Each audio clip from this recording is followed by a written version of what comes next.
स्वागत है दोस्तों आप सभी का इस YouTube चैनल पर।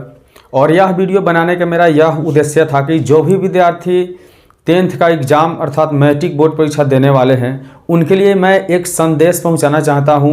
एक जो होता है सहयोग करने के माध्यम से मैं इस वीडियो को बना रहा हूं कि साल भर पढ़ने के बाद आपका एक बार बोर्ड एग्ज़ाम होता है जो 5 से 6 दिन बोर्ड एग्ज़ाम चलती है। और इस एग्ज़ाम में बहुत सारे बच्चे होते हैं जो भाग लेते हैं, लेकिन कुछ कारण से क्या होता है, कुछ परसेंट बच्चे फर्स्ट से पास होते हैं, कुछ परसेंट बच्चे जो होते हैं सेकेंड से पास होते हैं, कुछ ऐसे बच्चे होते हैं जो थर्ड भी करते हैं, कुछ ऐसे बच्चे होते हैं जो फेल भी करते हैं। तो काहे फेल कर जाते हैं, काहे सेकंड करते हैं, काहे थर्ड करते हैं, और वह बच्चा जो फर्स्ट कर जाते हैं वो क्यों फर्स्ट कर जाते हैं, इन्हीं बातों को हम चर्चा करेंगे। और आपको बताएंगे कि बचे हुए जो 4-5 दिन है, 6 दिन 7 दिन जो भी दिन है, इसमें आपको किस तरह से पढ़ाई कर लेना है कि पूरे 30 दिन नहीं बल्कि पूरे 365 दिन के पढ़ा हुआ पढ़ाई को आप यह 7 से 8 दिन में पढ़कर और आप अच्छे अंक कैसे प्राप्त करेंगे, इस सारी जानकारी इस वीडियो में लेकर आए हैं। तो बिल्कुल हम यह कहना आप लोगों को चाह रहे हैं कि इस वीडियो को आप बिल्कुल 5 से 6 मिनट ज़रूर देख लें, क्योंकि 5 से 6 मिनट का यह वीडियो होगा और निश्चित रूप से आपको अच्छे अंक दिला देगा। ठीक है, क्योंकि मैं वैसे सुझाव और वैसे ट्रिक और वैसे एग्ज़ाम देने का पैटर्न बताने वाले हैं आपको जो इसका पालन करके बहुत सारे विद्यार्थी जो है टॉप किए हैं बिहार बोर्ड में और बहुत सारे बोर्ड में टॉप किए हैं। ठीक है, खासकर मैट्रिक के विद्यार्थियों के लिए यह ट्रिक है, टॉपिक बताया जा रहा है। तो सबसे पहले मैं बताना चाहूँगी कि जो भी विद्यार्थी मैट्रिक बोर्ड परीक्षा में शामिल होने वाले हैं, जिनका एग्जाम 14 तारीख से होने वाला है, ठीक है, वह क्या करना है कि आज से उनको पढ़ाई कैसे करना है। ऑब्जेक्टिव जो हम लोगों के पास 50% आप लोगों को पूछा जाता है, उस 50% ऑब्जेक्टिव को तैयारी कैसे कर लेना है अभी बीते हुए दिन को नहीं बल्कि आने वाले 4-5 दिन में। सब्जेक्टिव 50% को कैसे पढ़ लेना है, आपको एग्ज़ाम से पहले अपने डर को कैसे ख़त्म करना है ताकि बोर्ड एग्ज़ाम के जब सेंटर पे जाए तो कोई प्रकार के आपको दिक्कत नहीं हो, या एग्ज़ाम कैसे दे ताकि अधिक अंक मिले, इस सब बात हम बताने वाले हैं। तो सबसे पहले हम आपको बताएंगे कि आज से आपको कैसे पढ़ना है। तो सबसे पहले आप लोग पूरे सिलेबस की अध्ययन कर चुके हैं, जो भी आपका 500 या नंबर का एग्ज़ाम होता है और एक एक्स्ट्रा रहता है। तो टोटल आपको करना क्या है कि अब आपको जो है पूरे जितने पढ़े हैं पिछले साल में वो सभी का रिवाइज कर लेना है। और मॉडल पेपर सबके पास होगा, अगर मॉडल पेपर आपके पास नहीं है तो खरीद लीजिए। और क्या करना है कि 4 से 5 दिन में आप मॉडल पेपर के सभी सेटों को बना लेना है। ठीक है, पहला काम यह करना है। और उसके बाद आपको 50% प्रश्न एक्स्ट्रा दिया जाता है, 50% प्रश्न एक्स्ट्रा रहता है, मतलब 100% में आपको 50% ही हल करना होता है, बाकी 50% को आपको छोड़ देना होता है। ठीक है, तो आपको टारगेट बनाना है कि वैसे प्रश्न का आप हल करें जो निश्चित रूप से आप 50 प्रश्न का हल कर सकते हैं, अर्थात 50% प्रश्न का हल आप कर सकते हैं। अब यह मत हम बोल रहे हैं कि 50% हल करने का मतलब है कि आधा आप छोड़ दीजिए आधा बना लीजिए। आप आधा बना रहे हैं, बिल्कुल आपको 100 अंक प्राप्त हो रहा है। क्यों? क्योंकि आपको क्वेश्चन 50% पूछा जाता है। जैसे मान लीजिए हम मैथ की बात करें तो मैथ में 100 ऑब्जेक्टिव पूछा जाता है, जिसमें से किन्हीं 50 ऑब्जेक्टिव का उत्तर दिया जाता है। तो यह आधा का मतलब हुआ 50%, यह हम कहना चाह रहे हैं। ठीक है, तो सबसे पहले आप सभी सेटों का 50% जो भी ऑब्जेक्टिव है, जैसे science, social science, math, Hindi, Sanskrit का, उसकी तैयारी आपको कंप्लीट अलग कर लेना है। ठीक है, उसके बाद आपके पास बचा सब्जेक्टिव। अब सब्जेक्टिव को क्या करना है कि सब्जेक्टिव में भी निर्धारित दिया जाता है कि आपको मैथ में जैसे हम लोग देखते हैं कि मैथ जो 50 अंक का होता है उसको 2 टर्म में बांटकर किया जाता है।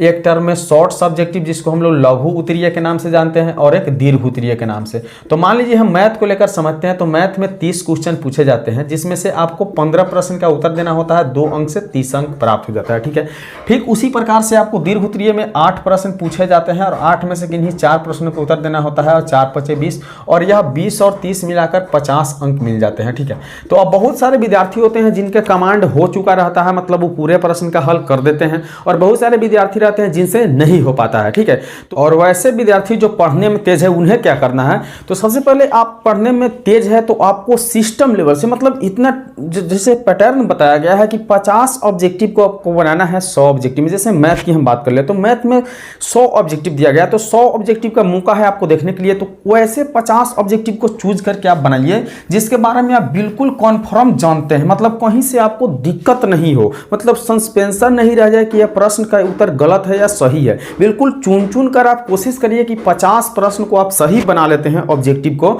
और बाकी जो 50 प्रश्न जो सब्जेक्टिव से पूछा जाता है जिसमें लघु उत्तरीय दीर्घ उत्तरीय रहता है, उसे आप अलग कर करके बारीक बारीक से, जिस तरह से आपको शॉर्ट सब्जेक्टिव में 15 प्रश्न बनाना होता है 30 प्रश्नों में, और लॉन्ग में 8 में आपको 4 बनाना होता है, अलग अलग आप बना लेते हैं तो निश्चित रूप से आपको मैथ में 100 में 100 मिल जाएगा। 100 नहीं भी मिले तो 99-98 निश्चित रूप से मिलेगा, क्योंकि मैथ वो ऐसा सब्जेक्ट है जिसमें 100 अंक करना मुश्किल नहीं होता है। बात समझे कि नहीं समझे? कहा गया कि जो डर गया वह मर गया, समझे कि नहीं समझे? जो हो गया उसे सोचा नहीं करते, और जो मिल गया उसे खोया नहीं करते। सफलता भी हासिल उन्हें होती है, सफलता भी हासिल उन्हें होती है जो वक्त और हालात पर रोया नहीं करते। तो अब हम चलिए बात करेंगे कि एग्जाम से पहले आपको डर को कैसे खत्म करना है। बहुत सारे विद्यार्थी होते हैं, क्योंकि मैट्रिक एग्जाम आपका पहला एग्जाम होता है, तो जैसे आप एग्जाम सेंटर पर जाते हैं तो आपको बहुत तरह से मन में डर होने लगता है कि एग्जाम में हम कैसे बैठेंगे, कैसे एग्जाम को देंगे, किस तरह से सवाल आएंगे, किस तरह से क्या होंगे, तो इस तरह का डर होने लगता है। तो बिल्कुल डरने की बात नहीं है। और क्या करना है कि व्हाट्सएप वाला जो वायरल मैसेज होता है जो क्वेश्चन पेपर आने के, उसके चक्कर में बिल्कुल नहीं पड़ना है, क्योंकि अगर वह गलत हुआ तो उसका ऑब्जेक्टिव आप नोट करके लिखकर चीट लेकर जा रहे हैं, चाहे ऐसा गलती करते हैं तो निश्चित रूप से आपका पढ़ा हुआ भी खत्म हो जाएगा, मतलब समझिए कि पूरा मेहनत पर पानी फिर जाएगा। ठीक है, तो क्या करना है, आपको पूरे कॉन्सिस्टेंसी के साथ अंदर जाना है, और सबसे पहले निर्देश दिया जाएगा उसे पढ़ना है। क्वेश्चन पेपर जैसे मिलेगा, ओएमआर शीट को भरने की तरीका आप जान चुके हैं, बिल्कुल वैसे भर लेना है। और निश्चित रूप से आपको समय निर्धारित दिया जाता है, तो आप वैसे प्रश्न को टच कीजिए, वैसे प्रश्न को पढ़िए जो बिल्कुल आप जानते हैं। पहले उस तरह के प्रश्न 100 प्रश्न का चुनकर जो होता है आप 40-45 जितना हो उतना बना लीजिए। बचे हुए आपके 4 प्रश्न जो भी हो उसे अलग अलग प्रश्न, जैसे आपसे थोड़ा सा हार्ड है जो नहीं हो पा रहा है उसको करके बनाइए। ठीक है, इस तरह से आप बिल्कुल कीजिए, डरने में कोई बात नहीं है, और बिल्कुल अपने आप पर पूर्ण विश्वास रखिए, कोई प्रॉब्लम आपको नहीं होगा। ठीक है, एग्जाम कैसे दे ताकि अधिक अंक प्राप्त हो, इस पर बात कर लेते हैं थोड़ा सा। तो एग्जाम देने का पैटर्न होता है, जैसे मान लीजिए कितने विद्यार्थी होते हैं जिन्हें अगर 100 ऑब्जेक्टिव पूछा जा रहा है, तो 100 ऑब्जेक्टिव के जगह पे क्या करना है, उसको 50 बनाना है और उस 60 आंसर देकर चला है, तो 60 का तो आंसर नहीं मिलेगा, क्योंकि 60 का नहीं बल्कि 50 का अंक मिलेगा। फिर उसके बाद में लिमिटेशन मैथ दिया जा रहा है कि आपको 30 में से 15 बनाना है, उसने 16-18 बना दिया और 5 वाले प्रश्न में से 2-3 प्रश्न छोड़ दिया। ठीक, तो ऐसे नहीं करना है, आपको लिमिट पर ध्यान देकर देना है, और जितना हो सके उतना आप अक्षर बना के लिखिए, जितना हो सके अपने से अच्छे लिखने की कोशिश करिए, ताकि एग्जामिनर जब भी आपका कॉपी चेक करे तो आपसे अक्षर से इंप्रेस हो और आपको समझे कि नहीं यह विद्यार्थी एक अच्छा विद्यार्थी है, अच्छे ढंग से पढ़ा है, तो आपको अच्छा अंक दे देगा। ठीक है, अब हम बात कर लेते हैं कि सुबह में क्या पढ़े, दोपहर में क्या पढ़े, शाम को क्या करें, क्योंकि अब तो पढ़ना ही पढ़ना है। पूरे कामों को छोड़कर आपको बिल्कुल पढ़ाई पर ध्यान देना है, क्योंकि काम हमेशा करना है आपको, लेकिन एग्जाम हमेशा आपको नहीं देना है। एग्जाम हमेशा देना भी होता है, 12th के एग्जाम जो होता है, मैट्रिक का एग्जाम एक ही बार आपको देना है। ठीक है, तो इसलिए आप क्या कीजिए कि सुबह में कम से कम 3 घंटा अवश्य पढ़िए। अब यह आपके ऊपर निर्भर करता है कि आप 3 बजे से 6 बजे पढ़ के पूरा लीजिए सुबह में, या 4 बजे से 7 बजे तक पढ़ लीजिए, या सुबह 5 बजे से 8 बजे तक पढ़ लीजिए। कम से कम 3 घंटे पढ़िए, और 3 घंटे बिल्कुल नोट करके पढ़ लीजिए। कौन सा प्रश्न, तो न्यू प्रश्न जो आप नहीं जानते हैं। ठीक है,